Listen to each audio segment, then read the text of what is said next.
La Cruz del Diablo, Gustavo Adolfo Bécquer. Que lo crea o no, me importa bien poco.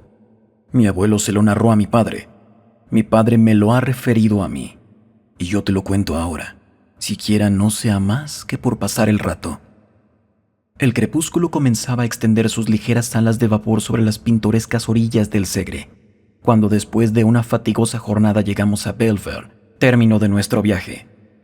Belver es una pequeña población situada a la falda de una colina, por detrás de la cual se ven elevarse, como las gradas de un colosal anfiteatro de granito, las empinadas y nebulosas crestas de los Pirineos.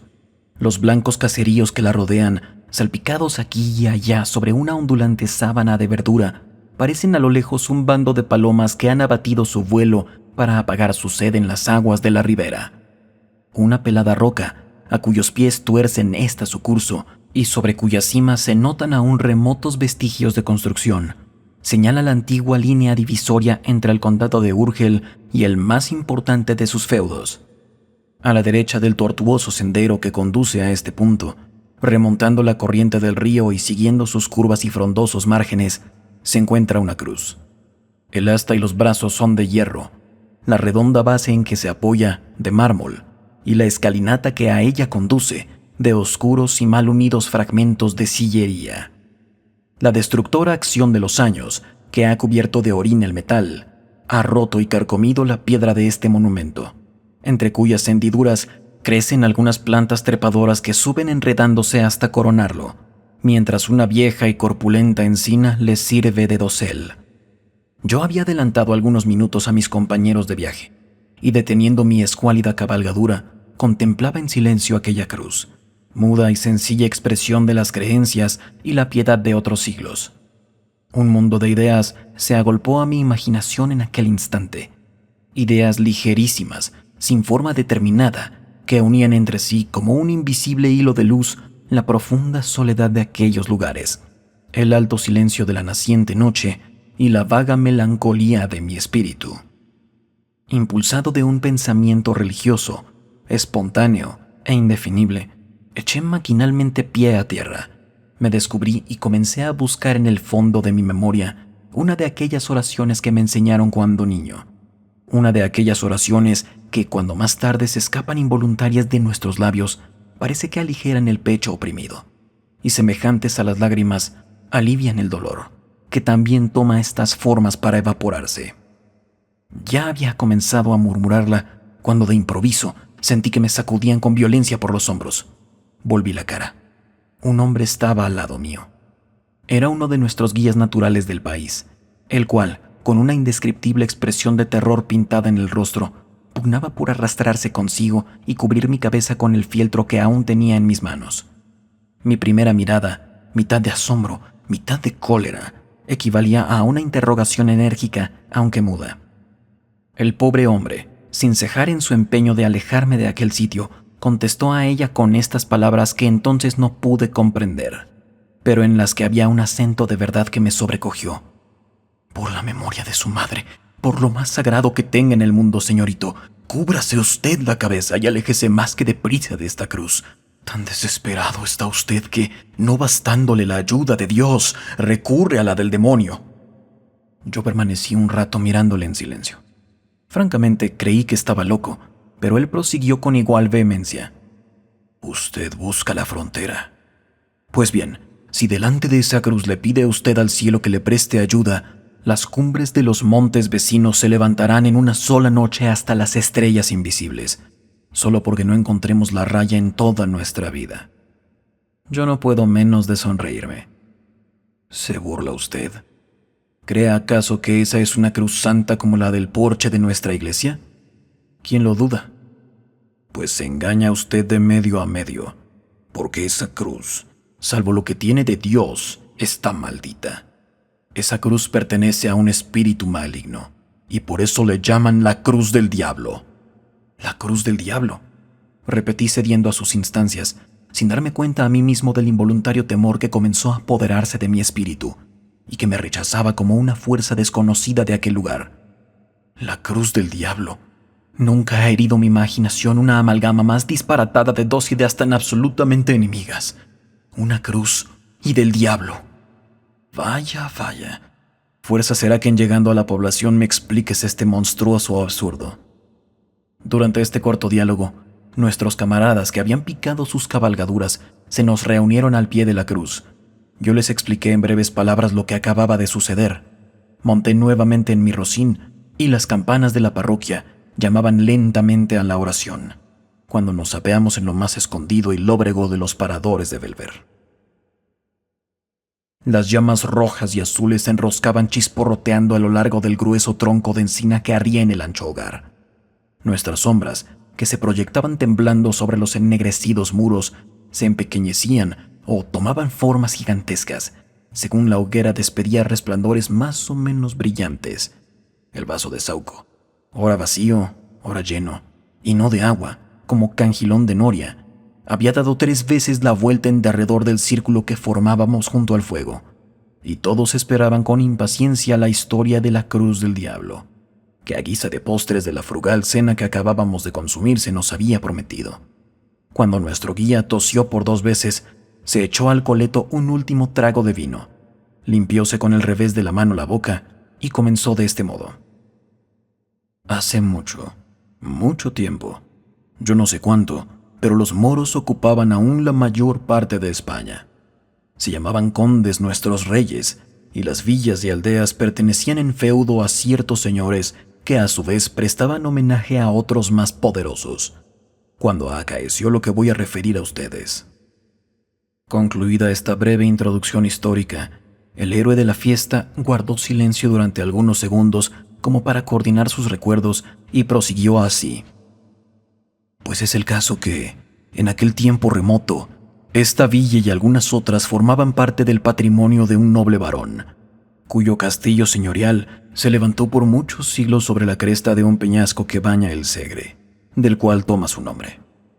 Aún testifican la verdad de mi relación algunas informes ruinas que, cubiertas de jaramago y musgo, se alcanzan a ver sobre su cumbre desde el camino que conduce a este pueblo. No sé si por ventura o desgracia, quiso la suerte que este señor, a quien por su crueldad detestaban sus vasallos y por sus malas cualidades ni el rey admitía en su corte, ni sus vecinos en el hogar, se aburriese de vivir solo con su mal humor y sus ballesteros en lo alto de la roca en que sus antepasados colgaron su nido de piedra.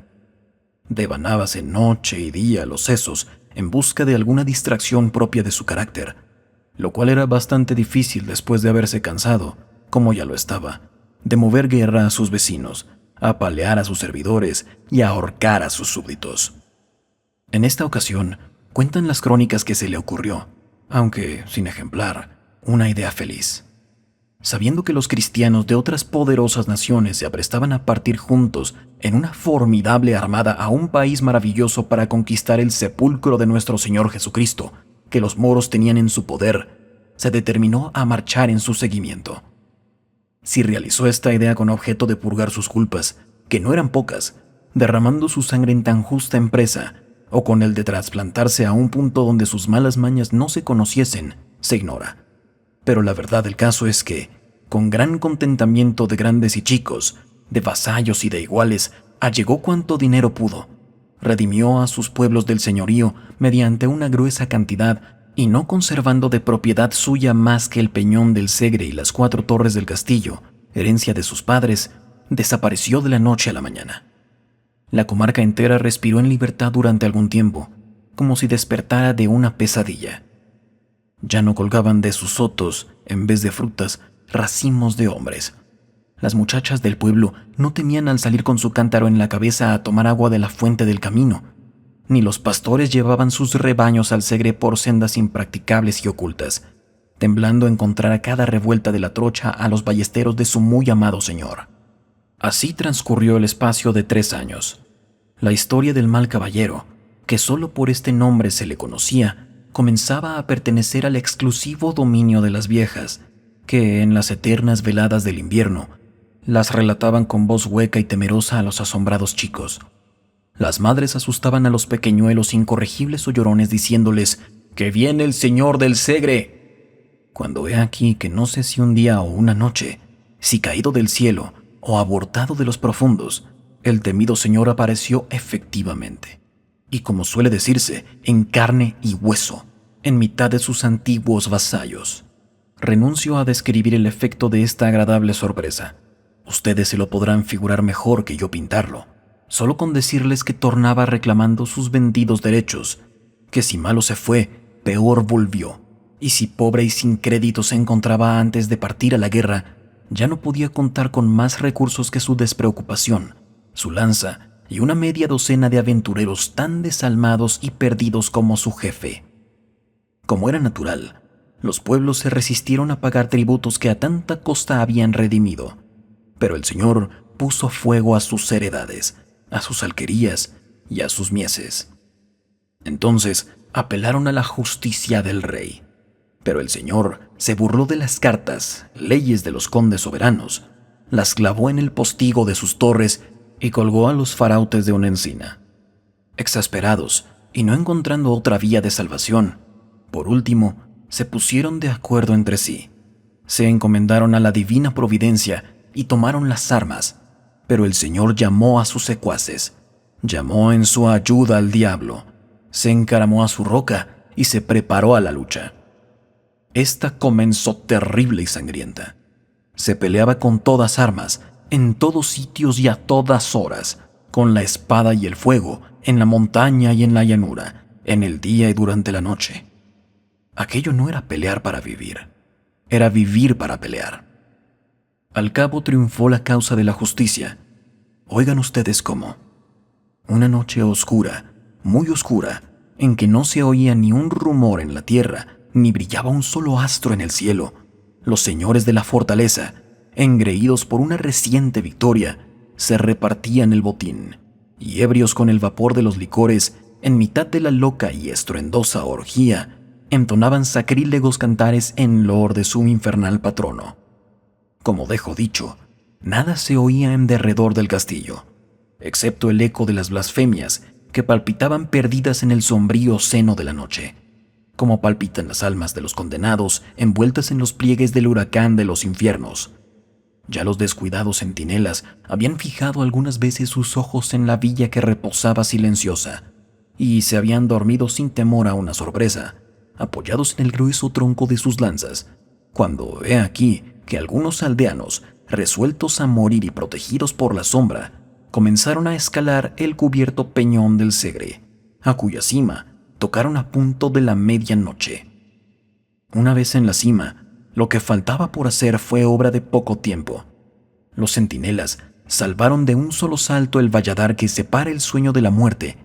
El fuego, aplicado con teas de resina al puente y al rastrillo, se comunicó con la rapidez del relámpago a los muros, y los escaladores, favorecidos por la confusión y abriéndose paso entre las llamas, dieron fin con los habitantes de aquella guarida en un abrir y cerrar de ojos.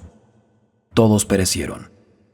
Cuando el cercano día comenzó a blanquear las altas copas de los enebros, humeaban aún los calcinados escombros de las desplomadas torres, y a través de sus anchas brechas, chispeando al herirla la luz y colgada de uno de los negros pilares de la sala del festín, era fácil divisar la armadura del temido jefe, cuyo cadáver, cubierto de sangre y polvo, yacía entre los desgarrados tapices y las calientes cenizas, confundido con los de sus oscuros compañeros. El tiempo pasó. Comenzaron los zarzales a rastrear por los desiertos patios, la hiedra a enredarse en los oscuros machones y las campanillas azules a mecerse colgadas de las mismas almenas. Los desiguales soplos de la brisa, el graznido de las aves nocturnas y el rumor de los reptiles que se deslizaban entre las altas hierbas turbaban solo de vez en cuando el silencio de muerte de aquel lugar maldecido. Los insepultos huesos de sus antiguos moradores blanqueaban el rayo de la luna, y aún podía verse el haz de armas del señor del Segre, colgado del negro pilar de la sala del festín. Nadie osaba tocarle, pero corrían 1000 fábulas acerca de aquel objeto, causa incesante de hablillas y terrores para los que le miraban llamear durante el día, herido por la luz del sol, o creían percibir en las altas horas de la noche el metálico son de sus piezas, que chocaban entre sí cuando las movía el viento, con un gemido prolongado y triste. A pesar de todos los cuentos que a propósito de la armadura se fraguaron, y que en voz baja se repetían unos a otros los habitantes de los alrededores, no pasaban de cuentos, y el único más positivo que de ellos resultó se redujo entonces a una dosis de miedo más que regular, que cada uno de por sí se esforzaba en disimular lo posible, haciendo, como decirse suele, de tripas corazón. Si de aquí no hubiera pasado la cosa, nada se habría perdido. Pero el diablo, que a lo que parece no se encontraba satisfecho de su obra, sin duda con el permiso de Dios y a fin de hacer purgar a la comarca algunas culpas, volvió a tomar cartas en el asunto. Desde este momento, las fábulas, que hasta aquella época no pasaron de un rumor vago y sin viso alguno de verosimilitud, comenzaron a tomar consistencia y a hacerse de día en día más probables. En efecto, hacía algunas noches que todo el pueblo había podido observar un extraño fenómeno. Entre las sombras, a lo lejos, ya subiendo las retorcidas cuestas del Peñón del Segre, ya vagando entre las ruinas del castillo, y cerniéndose al parecer en los aires, se veían correr, cruzarse, esconderse y tornar a aparecer para alejarse en distintas direcciones unas luces misteriosas y fantásticas, cuya procedencia nadie sabía explicar. Esto se repitió por 3 o 4 noches durante el intervalo de un mes, y los confusos aldeanos esperaban inquietos el resultado de aquellos conciliábulos, que ciertamente no se hizo aguardar mucho, cuando 3 o 4 alquerías incendiadas, varias reses desaparecidas y los cadáveres de algunos caminantes despeñados en los precipicios pusieron en alarma a todo el territorio en 10 leguas a la redonda. Ya no quedó duda alguna. Una banda de malhechores se albergaba en los subterráneos del castillo. Estos, que solo se presentaban al principio muy de tarde en tarde y en determinados puntos del bosque que aún en el día se dilata a lo largo de la ribera, concluyeron por ocupar casi todos los desfiladeros de las montañas, emboscarse en los caminos, saquear los valles y descender como un torrente a la llanura, donde a este quiero, a este no dejaban títere con cabeza. Los asesinatos se multiplicaban, las muchachas desaparecían, y los niños eran arrancados de las cunas a pesar de los lamentos de sus madres, para servirlos en diabólicos festines en que, según la creencia general, los vasos sagrados sustraídos de las profanadas iglesias servían de copas. El terror llegó a apoderarse de los ánimos en un grado tal que al toque de oraciones nadie se aventuraba a salir de su casa, en la que no siempre se creían seguros de los bandidos del Peñón. Mas, ¿quiénes eran estos? ¿De dónde habían venido? ¿Cuál era el nombre de su misterioso jefe? He aquí el enigma que todos querían explicar y que nadie podía resolver hasta entonces, aunque se observase desde luego que la armadura del señor feudal había desaparecido del sitio que antes ocupara, y posteriormente varios labradores hubiesen afirmado que el capitán de aquella desalmada gavilla marchaba a su frente cubierto con una que, de no ser la misma, se le asemejaba en un todo. Cuanto queda repetido, si se le despoja de esa parte de fantasía con que el miedo abulta y completa sus creaciones favoritas, nada tiene en sí de sobrenatural y extraño.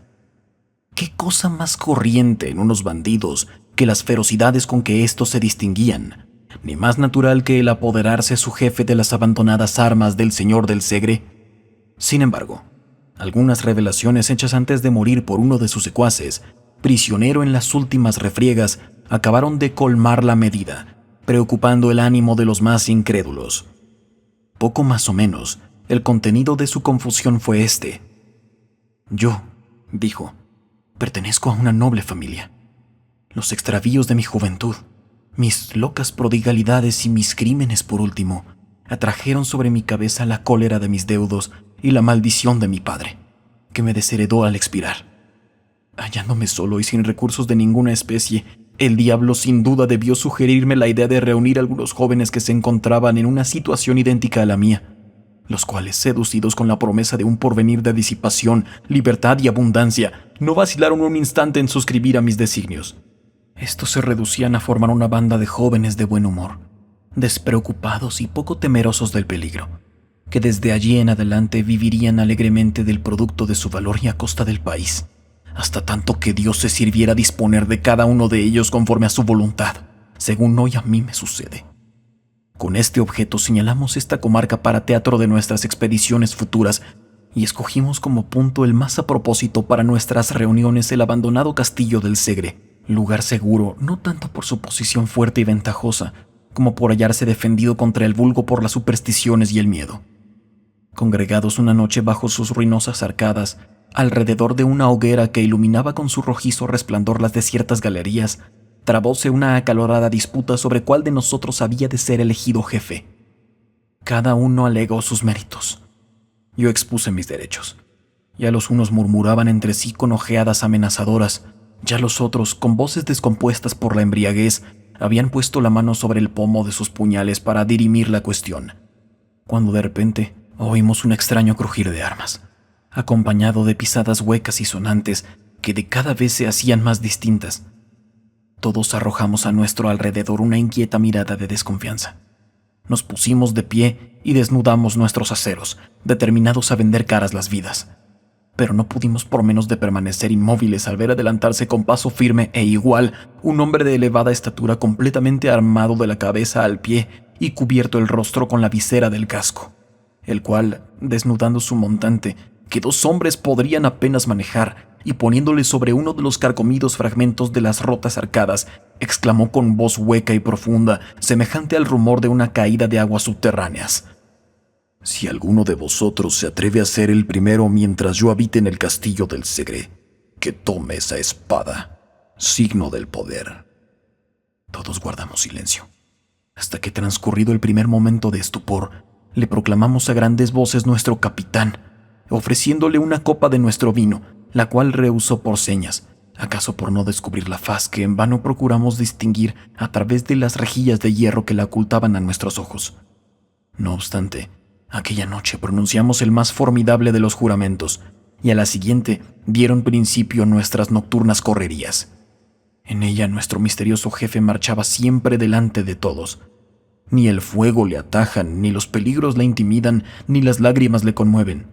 Nunca despliega sus labios, pero cuando la sangre humea en nuestras manos, como cuando los templos se derrumban calcinados por las llamas, cuando las mujeres huyen espantadas entre las ruinas y los niños arrojan gritos de dolor y los ancianos perecen a nuestros golpes, contesta con una carcajada de feroz alegría a los gemidos, a las imprecaciones y a los lamentos. Jamás se desnuda de sus armas, ni abate la visera de su casco después de la victoria, ni participa del festín, ni se entrega al sueño. Las espadas que le hieren se hunden entre las piezas de su armadura y ni le causan muerte ni se retiran teñidas en sangre. El fuego enrojece su espaldar y su cota, y aún prosigue impávido entre las llamas, buscando nuevas víctimas. Desprecia el oro, aborrece la hermosura y no le inquieta la ambición. Entre nosotros, unos le creen un extravagante, otros un noble arruinado, que por un resto de pudor se tapa la cara, y no falta quien se encuentra convencido de que es el mismo diablo en persona. El autor de esas revelaciones murió con la sonrisa de la mofa en los labios, y sin arrepentirse de sus culpas, varios de sus iguales le siguieron en diversas épocas al suplicio. Pero al temible jefe, a quien continuamente se unían nuevos prosélitos, no cesaba en sus desastrosas empresas. Los infelices habitantes de la comarca, cada vez más aburridos y desesperados, no acertaban ya con la determinación que debería tomarse para concluir de un todo con aquel orden de cosas, cada día más insoportable y triste. Inmediato a la villa, y oculto en el fondo de un espeso bosque, vivía a esta sazón, en una pequeña ermita dedicada a San Bartolomé, un santo hombre de costumbres piadosas y ejemplares, a quien el pueblo tuvo siempre en olor de santidad, merced a sus saludables consejos y acertadas predicciones. Este venerable ermitaño, a cuya prudencia y proverbial sabiduría encomendaron los vecinos de Belver la resolución de este difícil problema, después de implorar la misericordia divina por medio de su santo patrono, que, como ustedes no ignoran, conoce al diablo de muy cerca y en más de una ocasión le ha atado bien corto, les aconsejó que se emboscasen durante la noche al pie del pedregoso camino que sube serpenteando por la roca, en cuya cima se encontraba el castillo, encargándoles al mismo tiempo que, ya allí, no hiciesen uso de sus otras armas para aprenderlo, que de una maravillosa oración que les hizo aprender de memoria, y con la cual aseguraban las crónicas que San Bartolomé había hecho al diablo su prisionero. Púsose en planta el proyecto, y su resultado excedió a cuantas esperanzas se habían concebido, pues aún no iluminaba el sol del otro día la torre alta de Belver, cuando sus habitantes, reunidos en grupos en la plaza mayor, se contaban unos a otros con aire de misterio, como aquella noche. Fuertemente atado de pies y manos y a lomos de una poderosa mula, había entrado en la población el famoso capitán de los bandidos del Segre. ¿De qué arte se valieron los acometedores de esta empresa para llevarla a término? Ni nadie se lo acertaba a explicar, ni ellos mismos podían decirlo. Pero el hecho era que gracias a la oración del santo o al valor de sus devotos, la cosa había sucedido tal como se refería. Apenas la novedad comenzó a extenderse de boca en boca y de casa en casa, la multitud se lanzó a las calles con ruidosa algazara y comenzó a reunirse a las puertas de la prisión. La campana de la parroquia llamó a consejo y los vecinos más respetables se juntaron en capítulo, y todos aguardaban ansiosos la hora en que el reo había de comparecer ante sus improvisados jueces. Estos, que se encontraban autorizados por los condes de Urgel para administrarse por sí mismos pronta y severa justicia sobre aquellos malhechores, deliberaron un momento, pasado el cual mandaron comparecer al delincuente a fin de notificarle su sentencia. Como dejo dicho, así en la plaza mayor, como en las calles por donde el prisionero debía atravesar para dirigirse al punto en que sus jueces se encontraban, la impaciente multitud hervía como un apiñado enjambre de abejas. Especialmente en la puerta de la cárcel, la conmoción popular tomaba cada vez proporciones mayores. Ya los animados diálogos, los sordos murmullos y los amenazadores gritos comenzaban a poner en cuidado a sus guardas, cuando afortunadamente llegó la orden de sacar al reo. Al aparecer bajo el macizo arco de la portada de su prisión, completamente vestido de todas armas y cubierto el rostro por la visera, un sordo y prolongado murmullo de admiración y de sorpresa se elevó de entre las compactas masas del pueblo, que se abrían con dificultad para dejarle paso. Todos habían reconocido en aquella armadura la del señor del Segre. Aquella armadura, objeto de las más sombrías tradiciones, mientras se la vio suspendida de los arruinados muros de la fortaleza maldita. Las armas eran aquellas, no cabía duda alguna. Todos habían visto flotar el negro penacho de su cimera en los combates que en un tiempo trabaran contra su señor. Todos le habían visto agitarse al soplo de la brisa del crepúsculo, a par de la hiedra del calcinado pilar en que quedaron colgadas a la muerte de su dueño. Mas, ¿quién podría ser el desconocido personaje que entonces las llevaba? Pronto iba a saberse, al menos así se creía. Los sucesos dirán cómo esta esperanza quedó frustrada, a la manera de otras muchas, y por qué de este solemne acto de justicia, del que debía aguardarse el completo esclarecimiento de la verdad, resultaron nuevas y más inexplicables confusiones. El misterioso bandido penetró al fin en la sala del consejo, y un silencio profundo sucedió a los rumores que se elevaran de entre los circunstantes, al oír resonar bajo las altas bóvedas de aquel recinto el metático son de sus acicates de oro. Uno de los que componían el tribunal, con voz lenta e insegura, le preguntó su nombre, y todos prestaron el oído con ansiedad para no perder una sola palabra de su respuesta. Pero el guerrero se limitó a encoger sus hombros ligeramente, con un aire de desprecio e insulto que no pudo menos de irritar a sus jueces, los que se miraron entre sí sorprendidos. 3 veces volvieron a repetirle la pregunta, y otras tantas obtuvo semejante o parecida contestación. «¡Que se levante la visera! ¡Que se descubra! ¡Que se descubra!», comenzaron a gritar los vecinos de la villa presentes al acto. «¡Que se descubra! Veremos si se atreve entonces a insultarnos con su desdén como ahora lo hace protegido por el incógnito». «Descubríos», repitió el mismo que anteriormente le dirigiera la palabra. El guerrero permaneció impasible. «Os lo mando en el nombre de nuestra autoridad». La misma contestación. «En el de los condes soberanos». Ni por esas. La indignación llegó a su colmo, hasta el punto que uno de sus guardas, lanzándose sobre el reo, cuya pertinacia en callar bastaría para apurar la paciencia a un santo, le abrió violentamente la visera. Un grito general de sorpresa se escapó del auditorio, que permaneció por un instante herido de un inconcebible estupor. La cosa no era para menos. El casco, cuya férrea visera se veía en parte levantada hasta la frente, en parte caída sobre la brillante gola de acero, estaba vacío, completamente vacío. Cuando pasado ya el primer momento de terror quisieron tocarle, la armadura se estremeció ligeramente y, descomponiéndose en piezas, cayó al suelo con un ruido sordo y extraño. La mayor parte de los espectadores, a la vista del nuevo prodigio, abandonaron tumultuosamente la habitación y salieron despavoridos a la plaza. La nueva se divulgó con la rapidez del pensamiento entre la multitud, que aguardaba impacientemente el resultado del juicio, y fue tal la alarma, la revuelta y la vocería que ya a nadie cupo duda sobre lo que de pública voz se aseguraba. Esto es, que el diablo, a la muerte del señor del Segre, había heredado los feudos de Belver. Al fin se apaciguó el tumulto, y decidióse volver a un calabozo la maravillosa armadura. Ya en él despacháronse 4 emisarios, que en representación de la atribulada villa hiciesen presente el caso al conde de Urgel y al arzobispo, los que no tardaron muchos días en tornar con la resolución de estos personajes, resolución que, como suele decirse, era breve y compendiosa. «Cuélguese», le dijeron, «la armadura en la plaza mayor de la villa, que si el diablo la ocupa, fuerza le será el abandonarla o ahorcarse con ella». Encantados los habitantes de Belver con tan ingeniosa solución, volvieron a reunirse en consejo. Mandaron levantar una altísima horca en la plaza, y cuando ya la multitud ocupaba sus avenidas, se dirigieron a la cárcel por la armadura, en corporación y con toda solemnidad que la importancia del caso requería. Cuando la respetable comitiva llegó al macizo arco que daba entrada al edificio, un hombre pálido y descompuesto se arrojó al suelo en presencia de los aturdidos circunstantes, exclamando con lágrimas en los ojos: «¡Perdón, señores! ¡Perdón!». «¿Perdón? ¿Para quién?», dijeron algunos.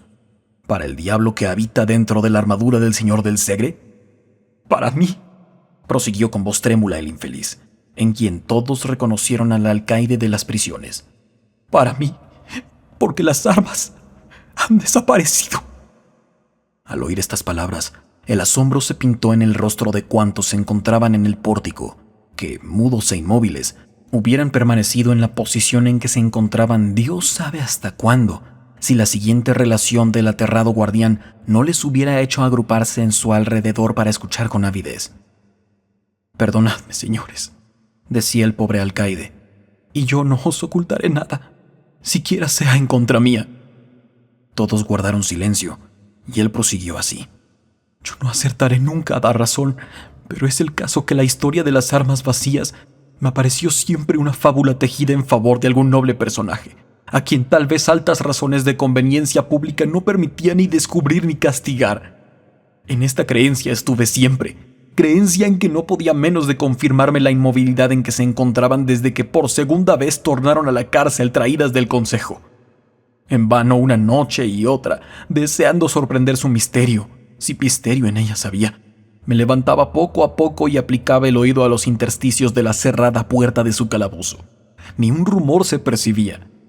En vano procuré observarlas a través de un pequeño agujero producido en el muro. Arrojadas sobre un poco de paja y en uno de los más oscuros rincones, permanecían un día y otro descompuestas e inmóviles. Una noche, por último, aguijoneado por la curiosidad y deseando convencerme por mí mismo de que aquel objeto de terror nada tenía de misterioso, encendí una linterna, bajé a las prisiones, levanté sus dobles aldabas y, no cuidando siquiera, tanta era mi fe en que todo no pasaba de un cuento, de cerrar las puertas tras mí, penetré en el calabozo. Nunca lo hubiera hecho. Apenas anduve algunos pasos, la luz de mi linterna se apagó por sí sola y mis dientes comenzaron a chocar y mis cabellos a erizarse. Turbando el profundo silencio que me rodeaba, había oído como un ruido de hierros que se removían y chocaban al unirse entre las sombras. Mi primer movimiento fue arrojarme a la puerta para cerrar el vaso, pero al asir sus hojas sentí sobre mis hombros una mano formidable cubierta con un guantelete, que después de sacudirme con violencia me derribó bajo el dintel. Allí permanecí hasta la mañana siguiente, que me encontraron mis servidores falto de sentido y recordando solo que después de mi caída había creído percibir confusamente como unas pisadas sonoras al compás de las cuales resonaba un rumor de espuelas, que poco a poco se fue alejando hasta perderse. Cuando concluyó el alcaide, reinó un silencio profundo, al que siguió luego un infernal concierto de lamentaciones, gritos y amenazas. Trabajo costó a los más pacíficos el contener al pueblo que, furioso con la novedad, pedía a grandes voces la muerte del curioso autor de su nueva desgracia. Al cabo, logróse apaciguar el tumulto y comenzaron a disponerse a una nueva persecución. Esta obtuvo también un resultado satisfactorio. Al cabo de algunos días, la armadura volvió a encontrarse en poder de sus perseguidores. Conocida la fórmula y mediante la ayuda de San Bartolomé, la cosa no era ya muy difícil, pero aún quedaba algo por hacer, pues en vano, a fin de sujetarla, la colgaron de una horca. En vano emplearon la más exquisitiva vigilancia con el objeto de quitarle toda ocasión de escaparse por esos mundos. En cuanto a las desunidas armas veían 2 dedos de luz, se encajaban y pianito volvían a tomar el trote y emprender de nuevo sus excursiones por montes y llanos, que era una bendición del cielo. Aquello era un cuento de nunca acabar. En tan angustiosa situación, los vecinos se repartieron entre sí las piezas de la armadura, que acaso por la 100ª vez se encontraba en sus manos, y rogaron al piadoso eremita, que un día los iluminó con sus consejos, decidiera lo que debía hacerse de ella. El santo varón ordenó al pueblo una penitencia general.